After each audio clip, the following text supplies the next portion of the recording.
Saudara, di tengah gencatan senjata dan rencana negosiasi lanjutan antara Amerika Serikat dan Iran, Presiden Amerika Serikat Donald Trump kembali mengeluarkan ancaman. Kali ini Trump mengancam akan menjatuhkan bom ke Iran jika negosiasi gagal. Bagaimana pengaruh ancaman Trump ke Iran? Kita bahas bersama Sekjen IKAL Strategic Center, Laksda Purnawirawan TNI Surya Wiranto dan peneliti Asia Middle East Center, Pizarro Gozali. Bapak-bapak, selamat petang semua. Selamat petang, Mas Dipo. Oke, saya ingin ke Pak Pizarro terlebih dahulu bahwa Iran kembali menutup Selat Hormuz setelah sebelumnya kita tahu dibuka. Informasi ini betul terjadi, Pak Pizarro?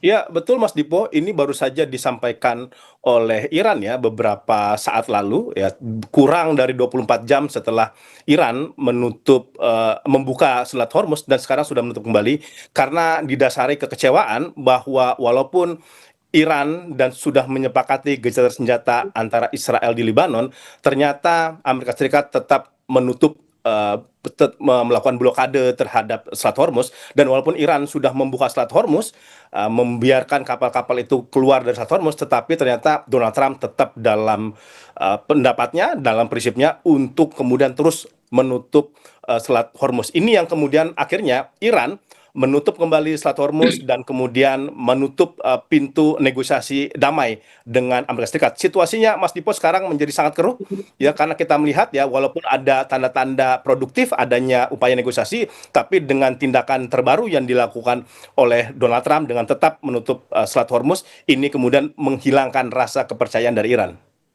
Oke, apakah artinya bagaimana Anda memaknai keputusan yang kemudian diambil oleh Garda Revolusi Iran untuk menutup kembali Selat Hormuz jelang negosiasi tahap kedua? Iya, ini bagian dari taktik sandera yang dilakukan oleh Iran kepada Amerika Serikat. Karena kita mengetahui ya, blokade total yang dilakukan oleh Trump terhadap Selat Hormuz itu sebenarnya bagian dari upaya menekan Iran agar kemudian melunak di dalam negosiasi perundingan gencatan senjata fase kedua yang digadang-gadang, Mas Dipo, akan dilakukan pekan depan ya. Tetapi kemudian kita mengetahui ya bahwa Iran tidak mau kena jebakan Amerika Serikat, dia balik menyandra Amerika Serikat agar kemudian perhatian dunia internasional kembali kepada Selat Hormuz, dan Iran ini ingin memberikan pesan sebenarnya bahwa mereka tuh siap negosiasi, mereka membuka kembali Selat Hormuz, mereka mau melakukan negosiasi, tetapi ketika Amerika Serikat tetap dalam prinsipnya memblokade Selat Hormuz, maka kemudian Iran harus mengambil jalan ini agar kemudian leverage yang dimiliki Iran itu bisa setara dan Iran keluar dari tekanan yang dilakukan Amerika Serikat jelang gencatan senjata. Ya, tapi saya ingin tanyakan lagi, Pak Pizarro, bahwa kita tahu yang mengumumkan Selat Hormuz ini kembali dibuka adalah Menlu Iran Abbas Araghchi, sementara yang menutup kembali adalah Garda Revolusi Iran. Anda memaknai kondisinya seperti apa di internal Iran saat ini? Apakah ada faksi-faksi yang kemudian terbagi atau seperti apa? Iya, secara umum kalau kita lihat sekarang, Mas Dipo ya, tongkat diplomasi yang dilakukan oleh Iran itu ada di faksi militer ya. Kalau kita lihat bahkan sekarang dalam negosiasi gencatan senjata fase kedua, ini yang ditunjuk Pakistan pun juga Asim Munir. Ini panglima tingkat tinggi Pakistan ya, yang ada di wilayah Pakistan. Artinya pendekatan dalam negosiasi gencatan fase kedua itu lebih kepada teknis gencatan senjata secara pertahanan dan keamanan. Makanya kemudian Asim Munir ini sudah mengakhiri kunjungan kerja 3 hari ke wilayah Teheran, yang ditemui, yang kemudian diajak dialog itu faksi IRGC ya, faksi militer yang ada di Iran ya. Jadi kalau kita lihat ya, walaupun memang tongkat diplomasi ini kebanyakan dimainkan oleh Abbas Araghchi, itu tidak boleh lepas juga dari skenario dan rancangan keamanan yang kemudian sudah dibuat oleh IRGC. Karena sekarang gini, Mas Dipo, kalau kita melihat Iran sekarang itu, kalau bahasa simpelnya itu pemerintahan IRGC itu military state itu bukan sekedar teokrasi state gitu, karena tongkat kekuasaan sekarang Mustafa Khomeini, dia punya hubungan yang kuat dengan IRGC dan dia juga memegang kendali diplomasi sekarang ke Amerika Serikat dengan menonjolkan sisi-sisi dari faksi-faksi pertahanan gitu. Ini kemudian makanya tidak aneh kemudian IRGC dan juga pihak keamanan dari Iran yang mengumumkan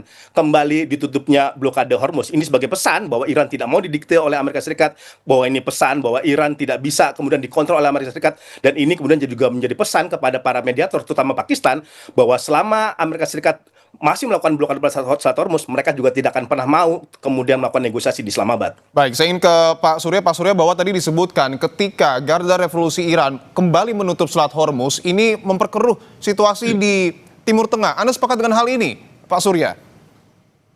Ya, saya sepakat dengan hal ini karena memang Trump ini cara berulang-ulang ya mengeluarkan pernyataan keras ya. kalau saya monitor sejak 28 Februari yang lalu, ancaman itu menghancurkan pembangkit listrik misalnya, jembatan, infrastruktur ya dalam 1 malam, dalam 4 jam ya, kemudian ingin mengembalikan Iran itu ke peradaban zaman lalu ya, dalam 1 malam gitu ya, kembali ke zaman batu. Dan baru-baru ini Trump juga tidak akan memperpanjang gencatan senjata ya. Ya. Kemudian blokade di Strait Hormuz akan tetap berlanjut dan kita mungkin harus mulai menjatuhkan bom lagi. Itu infonya. Jadi satu sisi Amerika itu kan mengikuti langkah Iran ya untuk blokade. Nah, dia blokade yang katanya sampai ke Strait Hormuz. Saya juga nggak yakin karena Strait Hormuz itu demikian sempit dan sudah dijaga dengan ranjau-ranjau dan sebagainya. Makanya dia berada di perairan Oman ya. Nah, kalau Iran ini sudah membuka gitu ya, mestinya kan dia juga buka di kapal yang keluar masuk itu bebas. Jangan dibuka sama Iran, diblokade sama Amerika Serikat. Tapi dia minta damai. Bagaimana Iran mau? Iran saat ini itu sudah bosan dengan ancaman-ancaman itu ya. Ya. Jadi dia tetap tutup kembali gitu. Dia bersikap keras ya. Oke, tadi Pak Surya sudah Jadi apa menyebutkan yang diminta bahwa Trump? ya, Pak Surya tadi sudah menyebutkan bahwa Trump, Presiden Amerika Serikat, sudah sejumlah kali, beberapa kali mengancam Iran. Dan yang terbaru kita tahu bahwa akan menjatuhkan bom ke Iran jika negosiasi tahap kedua pada 22 April mendatang gagal. Anda melihatnya ini sebagai sebuah ancaman serius atau hanya gertakan saja? Kalau saya lihat ini beberapa kali ancaman kan tidak terbukti ya. Kayak yang terakhir tadi saya bilang, oh kalau deadline tidak dipenuhi, kamu akan saya kembalikan ke zaman batu ya. Nah, buktinya tidak gitu loh ya. Kemudian blokade juga kalau kita lihat. Kalau namanya blokade selat itu ya di selatnya seperti yang dilakukan Iran. Tapi dia kan bukan negara pantai gitu ya, not coastal state. Jadi dia nggak punya kewenangan untuk memblokade sebenarnya. Nah dia memblokade di selat yang digunakan strait normally used for international navigation. Ini sudah melanggar ya. Apalagi dia bukan pemilik wilayah di situ gitu ya. Nah diajak damai dengan cara membuka, Iran sudah buka dia nggak mau, akhirnya Iran menutup lagi. Nah ini ya makin seru lah nanti ke depannya kira-kira ya, karena Iran ini sudah nggak mau lagi dimain-mainkan sama Amerika Serikat ya. Oke, saya ingin ke Pak Pizarro lagi, bahwa tadi sudah dijelaskan oleh Pak Surya ada sejumlah ancaman yang kemudian sudah disampaikan oleh Donald Trump. Yang terbaru adalah penjatuhan bom. Menurut Anda apakah ancaman ini efektif untuk menekan Iran atau justru melahirkan dampak-dampak lainnya, Pak Pizarro? Iya, sebenarnya Mas Dipo, ini dibalik ancaman yang dilakukan oleh Trump yang akan kembali bombing Iran ya, ini sebenarnya ada beberapa pesan dan motif yang ingin disampaikan oleh Amerika Serikat. Pertama ialah ini tekanan maksimal kepada Iran agar Iran, ini yang sekarang lagi ramai sebenarnya Mas Dipo, ialah Amerika Serikat menuntut cadangan uranium yang sudah diperkaya yang sebesar 450 kg itu diserahkan kepada Amerika Serikat gitu ya. Ini sebenarnya salah satu tekanan dilakukan. Tapi problematikanya jika Iran menyerahkan cadangan uraniumnya kepada Amerika Serikat itu sama saja itu melanggar kedaulatan dia, melanggar ketahanan nasional dia. Jangan lupa Mas Dipo, di internal Iran saja itu banyak sekali demonstrasi atau bahkan tuntutan untuk tidak lagi melakukan negosiasi dengan Amerika Serikat karena mereka sudah ditipu berkali-kali seperti itu. Nah, ini kemudian yang dilakukan oleh Donald Trump. Persoalannya lah Donald Trump itu gaya negosiasi diplomasinya itu malah menuntut pihak lawan itu menyerah, bukan mencari deal-deal win-win solution seperti itu. Kayak ini kan, dia meminta misalkan cadangan uranium 440 kg itu diserahkan kepada Amerika Serikat. Itu kan mustahil dilakukan oleh Iran gitu. Sebenarnya ada jalan tengah yang bisa dilakukan, yaitu misalkan menyerahkan kepada Rusia. Ini misalkan dilakukan oleh Obama pada tahun 2015 ketika negosiasi nuklir. Iran itu menyerahkan 11 ton ya uranium rendahnya kepada pihak Rusia atas jaminan dari Amerika Serikat dan juga negara-negara lainnya. Sebagai timbal baliknya, Iran itu mendapatkan 140 ton uranium asli ya. Jadi yang setengah jadinya diserahkan 11 ton, dia dikasih sebagai timbal baliknya 140 uranium yang masih alami seperti itu. Itu bisa terjadi. Nah, problematikanya Trump ini kan tidak mau. Dia mau Iran itu benar-benar tidak punya cadangan uranium sama sekali agar tidak bisa mengembangkan nuklirnya. Kalau tuntutan masih seperti ini, aku yakin ya negosiasi berkali-kali pun itu sulit untuk menekan Iran. Karena Iran tidak akan pernah menyerah gitu. Karena ini red line bagi mereka. Baik, lalu apa yang kemudian akan mempertemukan Iran dan juga Amerika Serikat agar kesepakatan bisa tercapai dalam negosiasi tahap kedua? Tahan dulu Pak Pizarro dan Pak Surya, kita akan kembali usai jeda, tetaplah di Kompas Petang. Kita kembali lanjutkan dialog di Kompas Petang bersama dengan Laksda Purnawirawan TNI Surya Wiranto dan juga Pizarro Gozali. Saya ingin ke Pak Pizarro lagi, bahwa tadi Anda menyebutkan bahwa Presiden Donald Trump ini menginginkan pengayaan uranium Iran ini dihentikan total, bahkan meminta cadangan uranium diserahkan ke Amerika Serikat. Ketika memang itu isu krusial, lalu apa yang dapat mempertemukan, menyatukan kedua pihak ini untuk mencapai kesepakatan, Pak Pizarro? Iya, iya, kalau kita lihat sejarah negosiasi nuklir antara Iran dan Amerika Serikat, itu ada jalan tengah yang bisa diambil gitu. Tetapi ini sangat bergantung dengan sejauh mana ada itikat dan goodwill yang dilakukan oleh Amerika Serikat ya dengan Iran. Pertama, negosiasinya itu harus berimbang dan adil. Mas Dipo ya, terjadinya kesepakatan JCPOA pada 2015, jangan lupa itu mulai pendekatan Washington ke Iran itu sejak 2009. Bayangkan, Obama itu butuh waktu 6 tahun hingga kemudian mencapai finalisasi draft JCPOA. Dan ada keterbukaan juga dari Obama untuk melibatkan pihak-pihak internasional sebagai yang menjadi mediator. Ini kan berbeda ya dalam yang waktu sekarang gitu. Donald Trump itu sama sekali menutup pintu adanya upaya win-win solution yang terjadi. Dan dia gaya diplomasinya ingin sehari semalam itu jadi. Sangat-sangat sulit untuk melakukan itu terjadi ya. Karena kalau kita lihat tadi bagaimana negosiasi antara Obama dengan Teheran saja pada zaman dahulu itu membutuhkan waktu 6 tahun. Bagaimana kemudian sekarang G Defense itu datang ke Islamabad dan dia mengatakan ini proposal terakhir. Lu terima apa nggak terima itu bukan urusan saya. Kalau Anda terima, tidak terima, itu malah akan konflik perang. Nah, negosiasi seperti ini harusnya itu tidak dilakukan oleh Amerika Serikat gitu. Karena kalau menanya negosiasi dan diplomasi, harus ada titik kompromi di antara mereka. Sekarang kan sebenarnya gambaran sudah ada di Mas Dipo. Amerika Serikat meminta pengayaan uraniumnya Iran itu dibatasi sampai 20 tahun. Iran mengatakan, kami hanya mau sampai 50 tahun. Saya kira ada titik jalan tengah yang mungkin saja ada pembatasan misalkan 7 sampai 10 tahun dengan ada pengawasan dari pihak internasional. Nah, kalau ini terjadi, kalau ini disepakati, menurut saya ini bisa menjadi jalan untuk menengahi masalah nuklir. Nanti walaupun nanti ada lagi misalnya Strait Hormuz gitu. Ini juga ada jalan tengahnya sebenarnya. Iran misalkan itu kembali mendapatkan kendali dari Strait Hormuz, tetapi dia juga tidak boleh melakukan concession fees sebesar 2 juta US dollar. Tapi Iran itu kan kemudian dia juga meminta jaminan kalau saya kemudian mengendalikan Strait Hormuz, apa jaminan tidak diserang kembali. Nah, ini juga ada jalan tengahnya di mana misalkan nanti kayak ada semacam unifilnya di laut nih, Mas Dipo gitu ya. Ada pasukan internasional yang memastikan tidak ada lagi agresi dari Israel dan Amerika Serikat kepada wilayah Iran. Itu bisa dilakukan oleh Pakistan, bisa dilakukan oleh Qatar, oleh Turki, dan lain-lain sebagainya. Tetapi kembali kepada sejauh mana ethical goodwill dari Washington itu untuk mau mencari jalan tengah, bukan memaksa Iran itu tunduk. Oke, kalau Pak Surya melihat, artinya ini semua kesepakatan yang kemudian nanti diharapkan tercapai di negosiasi tahap kedua, ini bergantung pada Amerika Serikat, bergantung pada perilaku Donald Trump, atau seperti apa Pak Surya? Ya, saya kira bukan tergantung kepada Amerika Serikat ya sebagai negara ya. Karena permasalahan ini sebenarnya tergantung dari Trump sendiri ya. Kalau kita kembali lagi, yang diminta Trump itu apa sih? Trump itu menginginkan agar Iran itu membuka kembali Strait Hormuz kan tadi sepenuhnya untuk agar lalu lintas internasional itu lancar, karena kebutuhan 1/5 kebutuhan minyak dunia dan sudah dirasakan dampak daripada ditutupnya itu. Nah, tapi timbal baliknya kan mestinya Amerika juga sebagai non state ya, dia tidak punya wilayah di situ. Ini kan juga harusnya membuka gitu loh, sehingga berimbang. Nyatanya tidak. Kemudian komitmen kuat bahwa Iran tidak boleh memiliki senjata nuklir. Tadi sudah dijelaskan panjang lebar ya, dan pembatasan nuklirnya.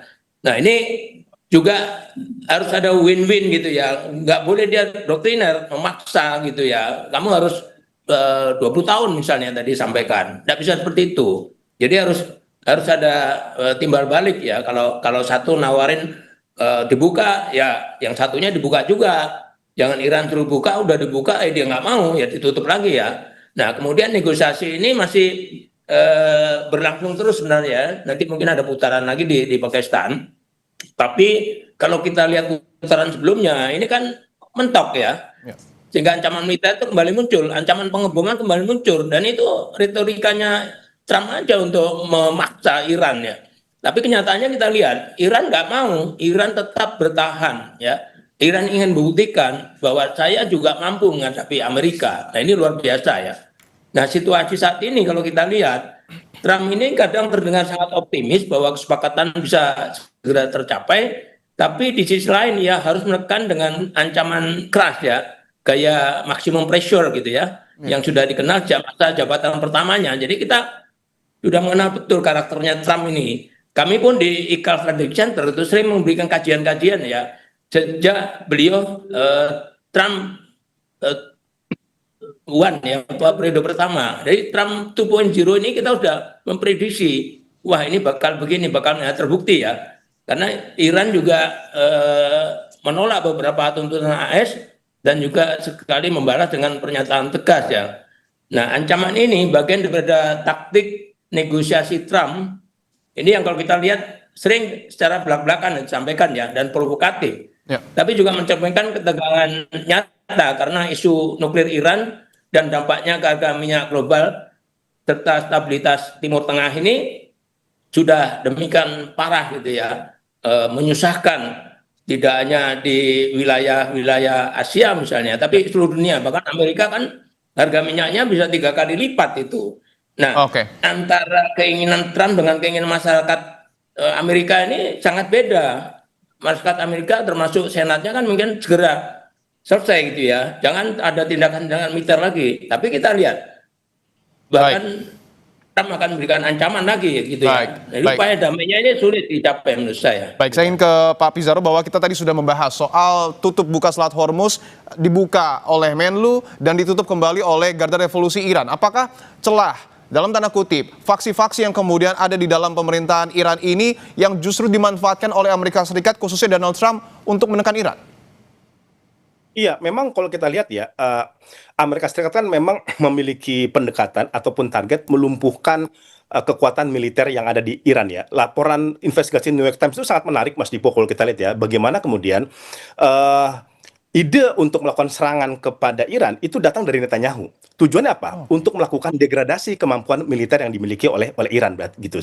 Nah, itulah kemudian makanya Amerika Serikat mengancam untuk kembali melakukan pemboman kepada Iran. Tetapi permasalahannya, apakah itu solusi? Kalau kita lihat, Mas Dipo ya, ini kok sekarang kalau perang 40 hari ya, itu menurut saya Iran tuh masih bisa bertahan ya. Kalau kita lihat aja perang Irak melawan Iran ya, itu sampai 8 tahun, Mas Dipo. Dan mereka tuh belajar kan dari situ untuk menguatkan kapasitas militernya dia seperti itu. Maka pendekatan militeristik, pendekatan ancaman dan pendekatan invasi itu menurut saya tidak akan pernah membuat Iran itu menyerah. Karena dia sudah punya presiden sejak lama bahwa dia bisa tough dalam melakukan pertarungan militer secara jangka panjang. Maka solusi untuk melakukan ini semua adalah pada jalur negosiasi dan diplomasi ya. Tetapi kembali lagi tadi seperti disebut oleh Pak Surya, sejauh mana sebenarnya Trump itu memang benar-benar mencari perdamaian atau hanya sebagai perdamaian klise bagi Amerika Serikat seperti itu ya. Kemudian ini juga walaupun nanti misalkan terjadi upaya negosiasi, jangan lupa ini Israel itu juga ingin melakukan sabotase. Ini ada celah yang sangat krusial ini, Mas Dipo, dalam kesepakatan Israel dan Lebanon. Itu di poin 2. Di poin tersebut dikatakan Israel itu berhak untuk melakukan invasi kembali, melawan kembali Lebanon kalau kemudian dia merasa terancam. Persoalannya kan itu sering sekali kemudian retorika itu direkayasa oleh Iran seolah-olah dia terancam, tapi ini justifikasi dia untuk melakukan serangan kepada Lebanon dan juga kepada Iran. Bukankah 28 Februari itu serangan kepada Teheran itu dilakukan oleh Israel? Seperti itu ya, kemudian akhirnya diikuti oleh Amerika Serikat gitu. Jadi banyak sekali variabel-variabel yang harus dipastikan bahwa gencatan senjata ini bisa berjalan dengan damai, bisa berjalan dengan lancar. Tentunya juga problematikanya lah, menurut saya Pakistan ini tidak cukup ya, perlu menggandeng negara-negara yang lain. Kalau kita lihat dulu kesepakatan JCPOA 2015, itu ada Rusia di situ dilibatkan, ada Tiongkok dilibatkan, ada Jerman dilibatkan, ada Prancis dilibatkan. Jadi pihak-pihak yang mengawal, yang melakukan pengawasan itu banyak, Mas Dipo. Dan ini yang sekarang tidak diinginkan oleh Donald Trump. Dia kan maunya tuh head to head saja. Dia langsung sama Iran, penengahnya tidak begitu banyak karena dia memang punya impian memang untuk menghancurkan beberapa kekuatan-kekuatan ekonomi, nuklir dan juga fasilitas lainnya. Oke, saya ingin ke Pak Surya bahwa tadi disebutkan sebenarnya solusinya ada 2. Yang pertama adalah melalui jalur negosiasi termasuk juga diplomasi. Tapi di sisi lain Selat Hormuz kembali ditutup. Apakah kemudian respon dari Donald Trump, analisa Anda, apakah tetap akan menggunakan pendekatan militer atau justru mungkin saja membuka jalur negosiasi dan diplomasi? Ya kalau saya lihat upaya negosiasi itu nampaknya kok jauh daripada harapan ya. Kita udah lihat berapa kali itu negosiasi gagal malah ngancam lagi ya. Tapi sampai ngancam dia ngajak negosiasi lagi. Nah, tindakan-tindakan militer ini yang digunakan sebagai ancaman ini masih dipegang sampai sekarang ya. Buktinya tadi kalau negosiasi nggak tercapai saya akan bom lagi. Nah, ini yang mampu memberhentikan, saya kira ya memang rakyat atau masyarakat Amerika sendiri ya, memberhentikan tingkah laku presidennya ini. Kalau tadi dikatakan diplomasi kita jangan hanya ke Pakistan, saya setuju ya dengan negara-negara lain. Tapi saya kok nggak yakin dengan tingkah laku sikap Trump yang demikian keras gitu ya terhadap musuhnya gitu ya. Waktu itu kan waktu serangan 28 Februari kita kan juga gak mengira. Kita hanya mengira bahwa oh ini masih perundingan-perundingan gitu ya, masih nakut-nakuti, tiba-tiba diserang beneran gitu ya. Oke. Dan upaya damai juga nggak selesai-selesai sampai sekarang. Ini agak sulit memang, Oke. karena pribadi Trump itu sendiri yang menyebabkan permasalahan ini berkepanjangan seperti ini. Oke, prediksi Anda Pak Surya, ketika memang ada kesulitan, khususnya terkait dengan apa yang kemudian diputuskan oleh Donald Trump, ujungnya ketika gencatan senjata ini berakhir, selanjutnya akan seperti apa situasi di Timur Tengah ini, Pak Surya? Ya kalau gencatan senjata ini sudah berakhir, saya kira situasi akan normal kembali ya, normal kembali termasuk apa yang dilakukan tuntutan-tuntutan Iran ini mudah-mudahan bisa dipenuhi ya, walaupun tidak semuanya, misalnya tidak 10 itu mungkin 3 aja yang paling penting itu bisa terpenuhi, perdamaian akan bisa dicapai ya. Tapi kalau kita melihat ini kan Iran juga sudah bosan dengan janji-janji itu ya, makanya senjata strategi itu sesamping economic warfare ya, dia mencegah minyak itu juga apa itu geographic warfare dengan menutup Selat Hormuz tersebut.